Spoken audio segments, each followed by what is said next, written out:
Hey guys, Caller here, bringing you the first game between Jaedong and Lucifer in the MSL round of 16. And I have to say, I'm excited about this game. Jaedong is going to face a very big challenge in this game, and usually I wouldn't say that about Jaedong unless he was playing against Flash.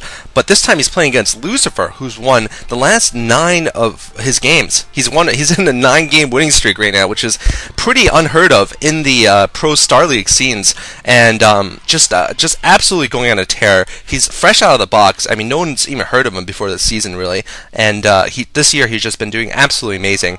Granted, though, most of his opponents in this 9-game winning streak have been Terrans, so he'll have to be tested against the best Zerg in the world in this game, and we'll have to see how well he does against Zerg. Jaedong is overall 58% against Protoss. Lucifer only has a 1-2 record in total against Zerg, pointing out how new he is in the pro scene. But given how well he's played and just how great of a game sense he's had and creative play in the recent several games he's played, I think he will pose a huge challenge to Jaedong, and I would actually favor Lucifer to win this game, believe it or not. Although perhaps Jaedong will shine through with his just incredible unit control and macro style of game. We'll have to see. This map is Athena, by the way. We do have Jaedong spawning in white at the 1 o'clock, Lucifer spawning in yellow at the 9 o'clock. Looks like Lucifer's going to be going for a Bisu build here, setting his pylon at his natural expansion. I wouldn't expect anything funny there. I wouldn't expect a gateway to being put up. This map isn't really that conducive to an early rush, I feel. And it looks like he's going to scout Bisu. Sorry, he's going to scout Jdong correctly with the first probe, and so will Jdong against Lucifer. And Jdong, I predict, will go for a rather standard macro build, because Jaedong really is very strong with that, and I don't see any reason for him not to be confident with going for a 2 hatchery build here. Or perhaps once he spots the fast expand, he might even decide to go for a 3 hatchery before spawning pool build. We'll have to see. Athena is interesting because of those central plateaus, which wow, looks like the probe of Lucifer doing great there. Great harass on the drone, preventing it from planting that hatchery, and this will cost Jaedong some valuable time here. He's going to be forced to bring another drone down. And finally, he's going to be able to plant here. So already off the bat, looks like actually Jaedong not so sure about what is he doing here. He's actually going for spawning pool first, interestingly enough. So it's he was going for a 12 hatch, but it's turned into a 12 pool, followed by hatchery. And this that little bit of probe harass might change Jaedong's build entirely, because I was going to say Jaedong, once he spotted the fast expand, should be going for a 3 hatchery, probably with the second expansion. But now that he's done this, well, I mean, I suppose he could still go into it, but he could be going for something like a 2 hatchery tech build now, given that he's started off a little bit differently from what he usually does. And it looks like probably, yeah, 1 cannon will be built here, and probably a gateway next. Actually might be going for 2 cannons now that he sees what are probably Zerglings, although Jaedong has been known to fake making Zerglings, instead just make 3 drones in a very economic manner. And it looks like Jaedong probably will be going for the second expansion. He's sending a drone out, but now looks like the drone's actually going back, so maybe not going for the second expand. And this time he has actually built 6 Zerglings, and will probably be able to kill this probe. Looks like, yeah, they will get a surround on this probe and take it out. Good play by Jaedong there. That first probe is actually really important to take out. Sometimes Zerg players will even go for a 9 pool just to deny the Protoss an early scout and kill all the scouting probes coming out of their base. And it looks like second photon cannon going up for Lucifer here, and the gateway. So we'll have to see if Jaedong goes for a second expansion. I do expect him to, given his general playing style here and the fact he hasn't planted another hatchery down. But you never know. He could be changing things up and going for some sort of a very fast Mulus build or a very fast lurker drop. Something that would be done off of 2 hatcheries would be a much riskier maneuver, though. And Jaedong is going to go for some kind of fast attack here. He is going to go for some kind of quick rush. He's gotten the Hydralisk den down much earlier than you would need, and he's probably going to go for a cannon break here. This could be a very short game.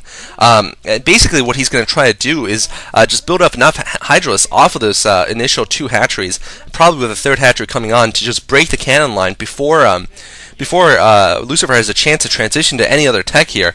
And this might be successful because Lucifer doesn't have a scout in Jaedong's base. This will all come down to whether Lucifer is able to spot any Hydralisks. If he sees a single Hydralisk, he'll know this is coming. And this is essential here. Will he get a scout inside of Jaedong's base? He needs to prevent that scout, and Jaedong actually has Zerglings on the ramp, so great play by Jaedong there, able to prevent the scout. And we'll see if this pays off for him.